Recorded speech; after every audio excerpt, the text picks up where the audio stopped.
Good morning, angel beings of light. Cindy is going to join me for a moment. She's coming to light our first Advent candle. Today marks the first Sunday of the Advent season, marking our journey through the coming holy days all the way to Christmas morning. And each Sunday in the Unity tradition, we'll light a new candle. Advent is the sacred season of spiritual preparation. It's an inner journey of awakening to the Christ presence within.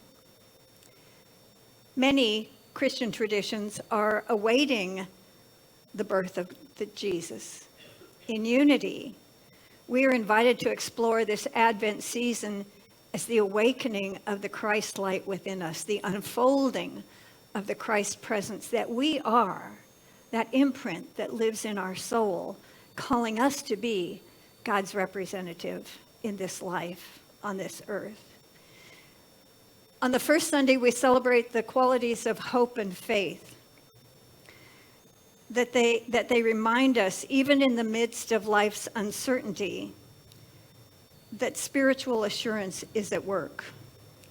Hope is the quality that lifts our vision beyond the appearances of our life and opens us to God's new possibilities. While faith anchors us in the knowing that the divine is always active in us, no matter what it looks like, no matter what's going on, God is guiding us forward every step and expressing through our lives. I've often said, God only shows up in the world through you, through me, through each one of us. And that's the work we are remembering in this Advent season. That we set the tone of a time of turning inward and rekindling our light and consciously preparing to embody the transformative, creative, and compassionate spirit of the Christ within. Cindy, thank you.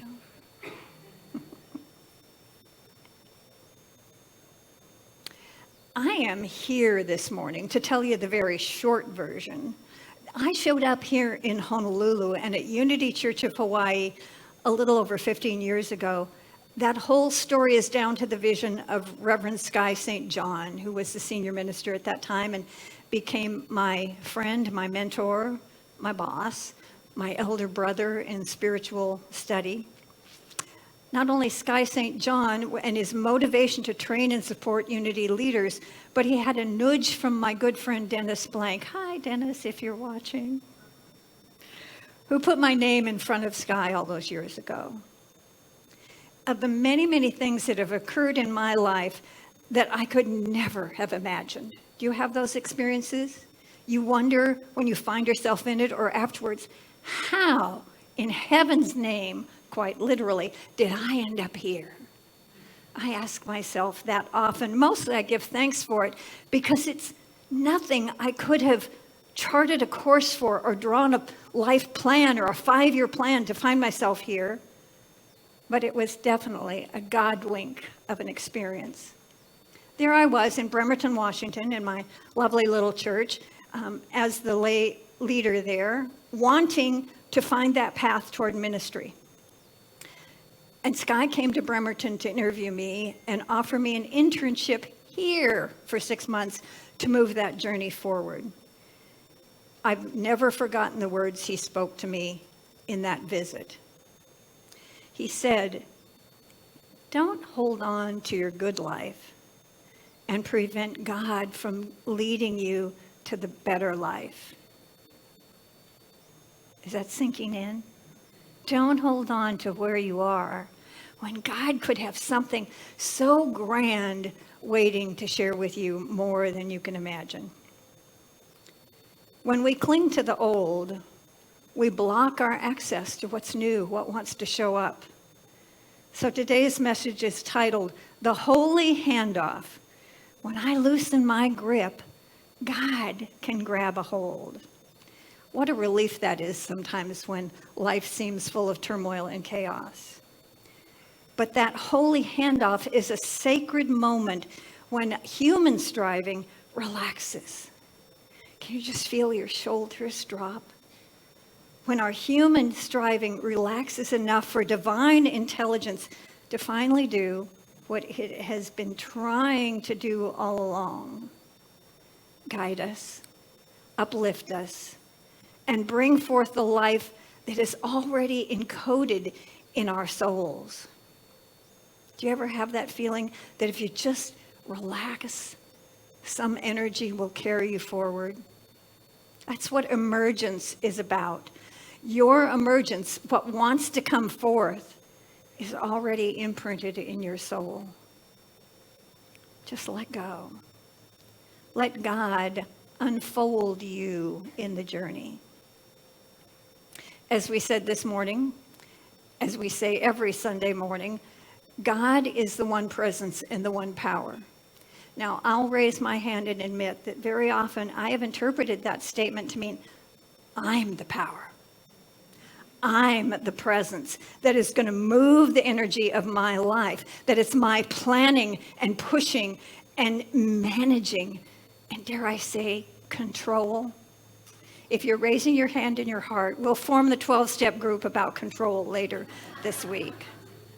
But today, we explore what becomes possible when we loosen the tightness of our grip on our life, on our circumstances, on the situations we find ourselves in, and we participate in what the author Derek Rydell called in his book, Emergence, the divine emergence process. I picked a scripture to sort of help illuminate this journey for us today of the holy handoff, releasing our grip so God can grab hold. It's from Mark, one of Jesus' parables, Mark 4, verses 26 to 29. It's called the growing seed. And in this passage, Jesus says, "The kingdom of God is as if someone would scatter seed on the ground, and then he would sleep and rise night and day and onward, and the seed would sprout and grow. He does not know how. The earth produces of itself first the blade, then the ear, then the full grain in the ear." If you take this in, this can be one of Jesus' most radical teachings, or this theme cuts across all faith traditions. You will find this thought represented in poetry and science, even in faith traditions and scriptures of all kinds.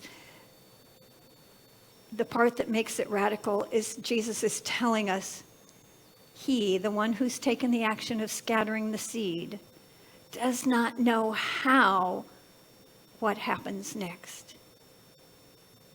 He does not know how, but earth produces of itself. We can take from this that our spiritual journey is not really the journey of self-improvement that we often make it. It's not a fix-it project, your life, yourself. Your journey is an unfolding. It's this quality of emergence, of allowing. Those words, the earth produces of itself. The Greek word that fills in that spot in the scripture is automatos. Close, I think. Close. We get the word from, the word we get from that Greek word is automate. So automatically this passage is telling us, by its own encoded intelligence, the seed that is scattered and nurtured by the human grows to be whatever its encoded intelligence imprints in it. So our job, if you want to plan to scatter some seed, that's your intention. Our job is the beginning point, the divine idea, not the how, although I want to get in there and mess with it, right? But if we allow it, if we step out of the way, that's God's part, the how, making it happen. When we get out of the way and release our grip, we release into the process that is God's action in our life and in the circumstances we're living in. So whatever wants to be birthed in that space can emerge of itself, can arise from God intelligence and produce what is imprinted, encoded in the soul. So whether we are gripping something tight in our own life, or if we have a tendency to want to have a tight grip on how we move through this transition phase in our community in the coming months, when we can take a breath, just take a deep breath, we can feel that gentle presence and movement that is God, that is the grace of God, by remembering some thoughts about this truth that life produces of itself. So I want to share some of the author's insights with you from this book, Emergence. First, emergence is not making something happen, though I have tried and tried and tried. Maybe I have enough decades to recognize finally that emergence is letting something out, letting something be birthed that hasn't been there before. He illustrates, the author, in his book, this story that you've probably heard numerous times, that the oak tree is already encoded in the acorn. So it doesn't have to wake up in the morning and ask itself, all right, let me figure out how to be an oak tree. No, that pattern is already there. And when the acorn is nurtured, it simply surrenders to the life that is already within it. Rydell says, you are not here to make something happen. You are here to make something welcome. And what do we do when we are welcoming something? We've just been through Thanksgiving. Didn't lots of us welcome many family, friends, Ohana into our homes? And didn't we do some preparation? I know the woman who hosted me for Thanksgiving did at least 2 days of preparation. How about if we gave that energy of seeking to understand what wants to be birthed through us and do the work that we're called to do, preparing for that new thing to be growing? In unity, we would say it in this way, that we are here to allow the Christ within to fully emerge, to fully shine, to fully be a presence in the world through us. But often we are gripping so tightly. Have you gripped tightly to the old role you had when something about your family relationships or your job was changing?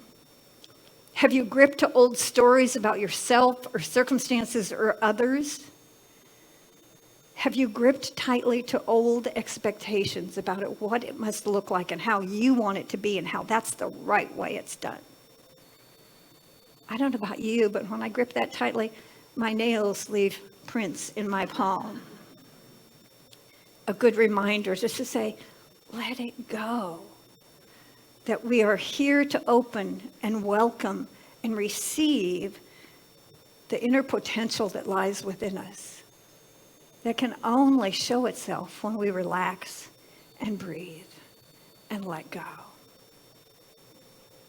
The second insight I'll share is that control is a great servant, but a terrible master.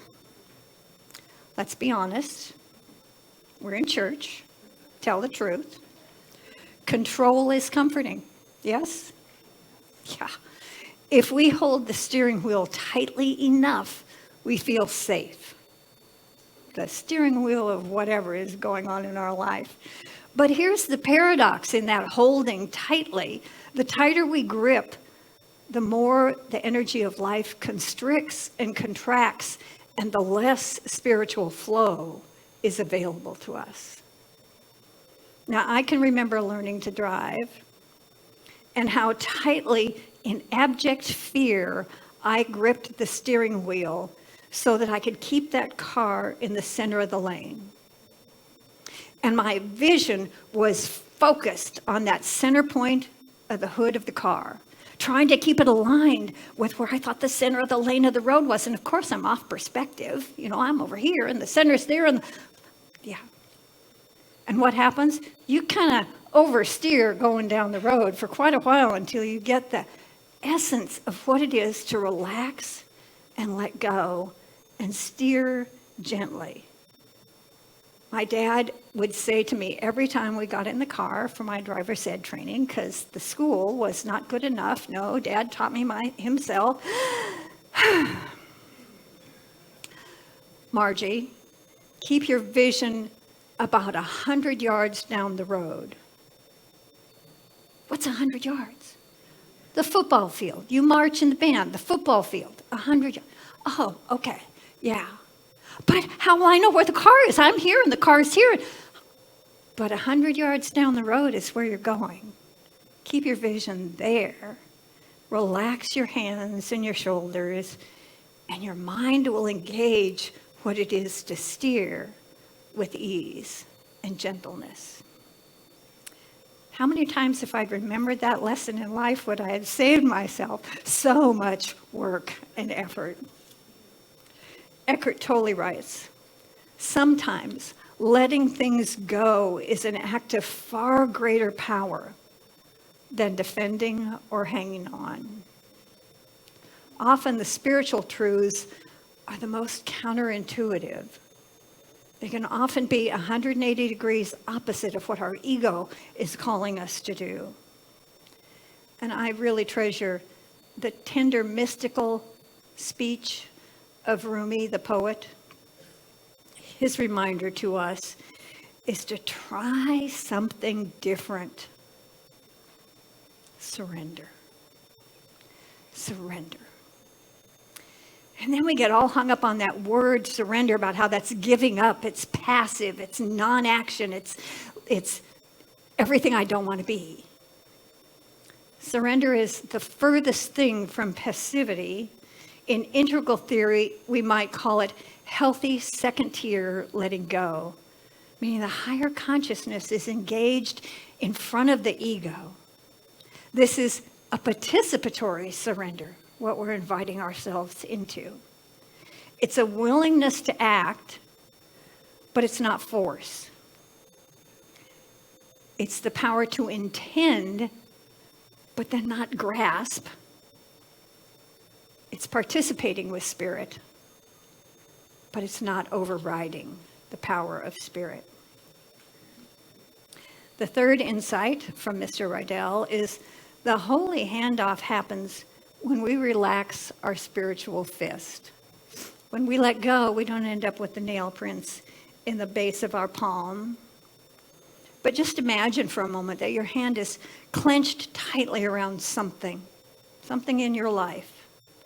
Maybe it's clenched around fear or certainty or the old way it's always been done, or of staying put because that's where comfort is.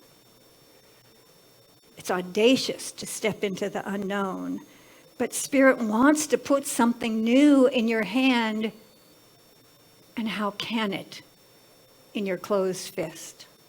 How can Spirit lead you to the thing it wants to show you when your hand, perhaps your mind, and your heart are closed to the movement that is Spirit? So the holy handoff is the moment when you can say, I don't have to hold this anymore. I know Spirit knows the way. I can let go and surrender. A number of years ago, at the beginning of the pandemic, I flew back into Honolulu from Kona the day the governor closed everything down. Do you remember that day?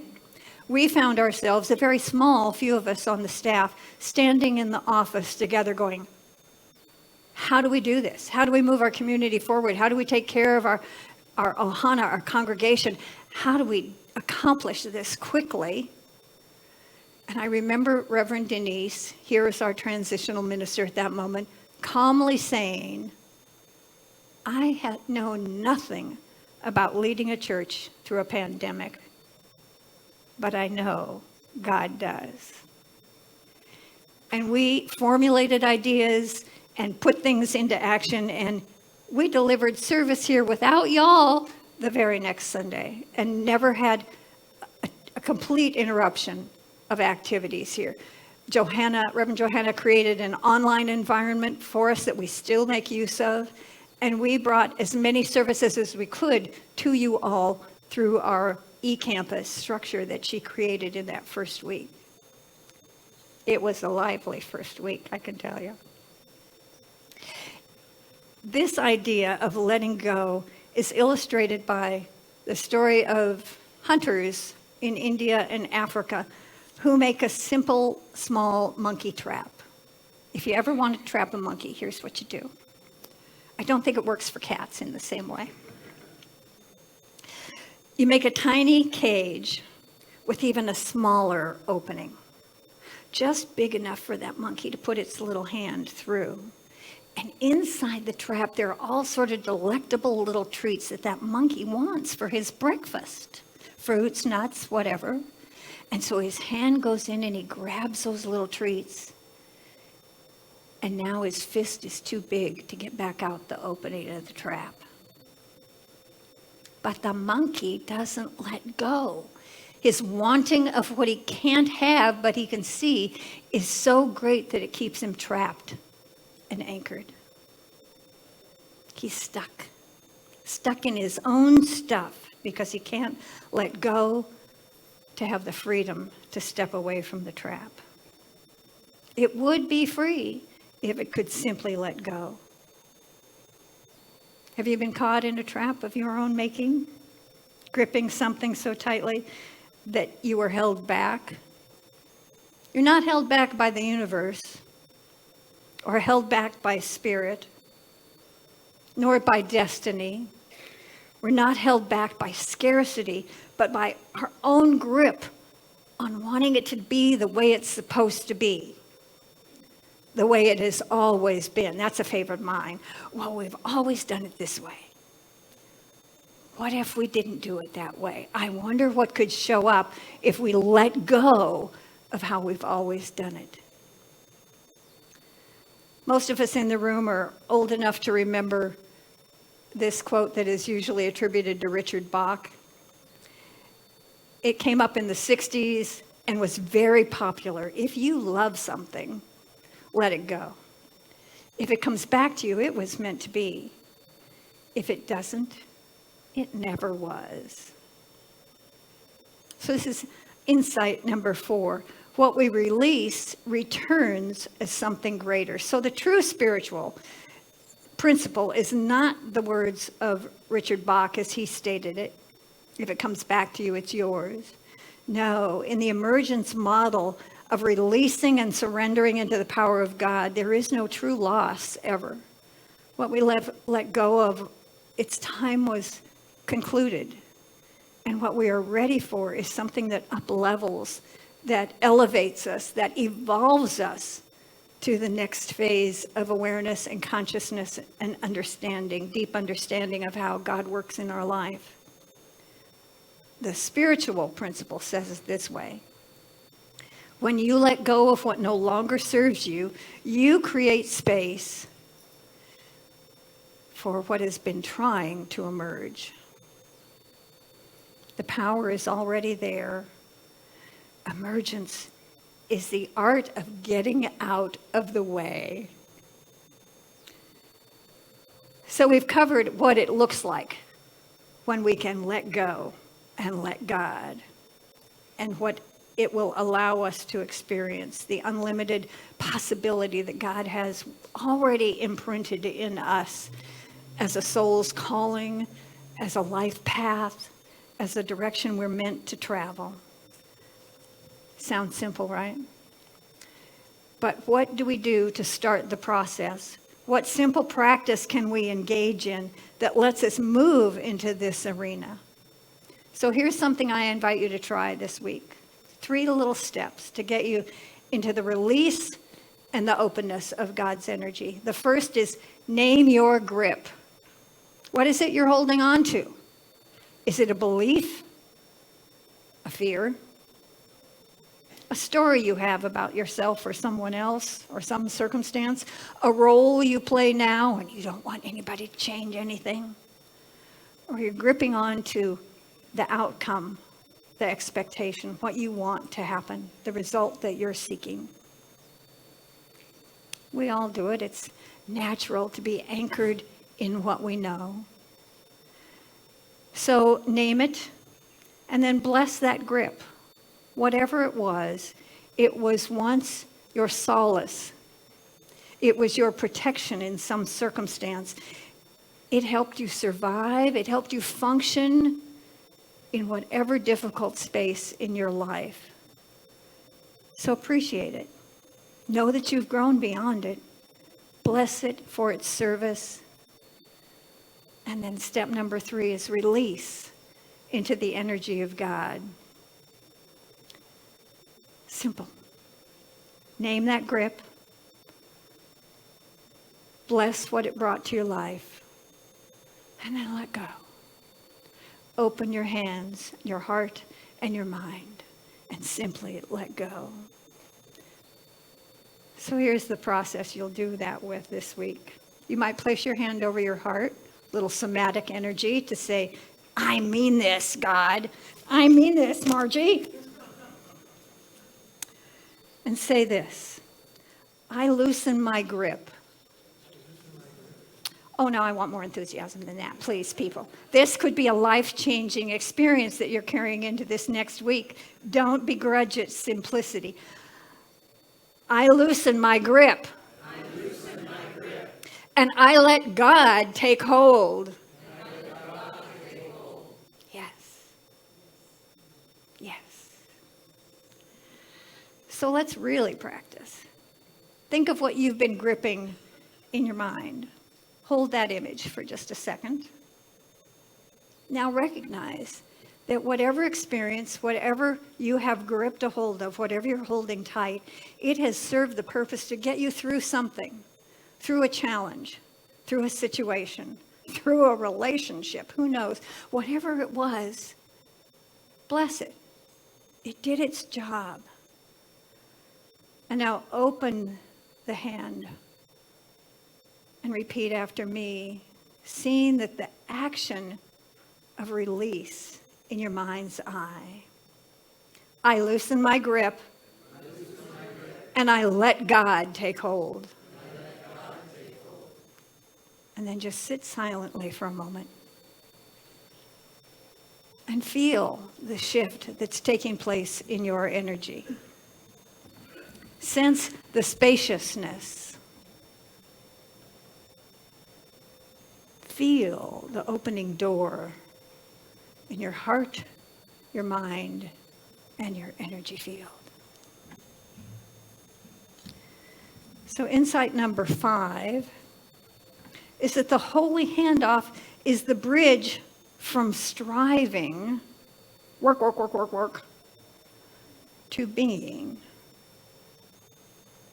Being the energy that is God manifest in you, as you, and through you. Being the gentle presence of encouragement, compassion, and kindness. Being the light that you are meant to be. When we loosen our grip, we are able to move to I must fix myself, or them, or it. And we can move into the creative territory of I am being revealed. Their divinity is being revealed. The light in this situation is being revealed so I can recognize it and be at peace. That energy lets us move from striving, working hard, to simply allowing. From forcing action to flowing. From efforting to this beautiful, relaxed, emerging, anticipating what wants to come forth, welcoming it, preparing for it. Now, this shift is not small. If you can allow it to happen in you and the circumstances of your life, it will be transformative. It allows you to live in the energy of life that does not need to be pushed or shoved, but you are in the energy of life that carries you gently each step forward. A couple of weeks ago, we held the life celebration for Gloria Correa here in this sanctuary. Gloria and I were roommates for 10 years. And in honor of her, I wanted to create a braided tea leaf lei for those who were speaking at the event. And we have a beautiful tea leaf plant outside our back gate. It's beautiful because Gloria took care of it. And I stripped nearly all the leaves from the plant to make the lei for her celebration. I knew she would forgive me for two reasons. One, I finally learned something I'd been asking her to teach me for a long time, but then never took the opportunity to learn from her. And I knew she would help me tend the plant back to wholeness. So each day I lamented passing by, seeing just these stalks and a couple of stragglers at the top. And I had this idea that all the energy in the plant was in the stalk that would not produce any new leaves. And what if I trimmed them so the energy could go toward new plants growing? I think it was probably Gloria who whispered that idea in my ear. So I cut the stalks one day, and a week later, there are new leaves down at the bottom, preparing to branch into new tea plants. So I might make more tea leaf lei in honor of my dear roommate and friend. Sometimes it's an act of courage that calls forth our spiritual sprouting, which simply is waiting for us to take one brave act so the new thing can be born. So bless and release that old thing because it's ready to make way for whatever new wants to come into your life. Know that God's momentum is already behind you. Your emergence is already encoded, and the new plant is ready to grow. So I invite you to hold this affirmation going forward this week. I'm going to invite you to repeat after me. I loosen my grip. I trust the divine unfolding. The God within me takes hold and brings forth my highest good. Thank you. This is the sacred art of emergence. This is the evolutionary dance of spirit within you. This is the holy handoff. And so it is.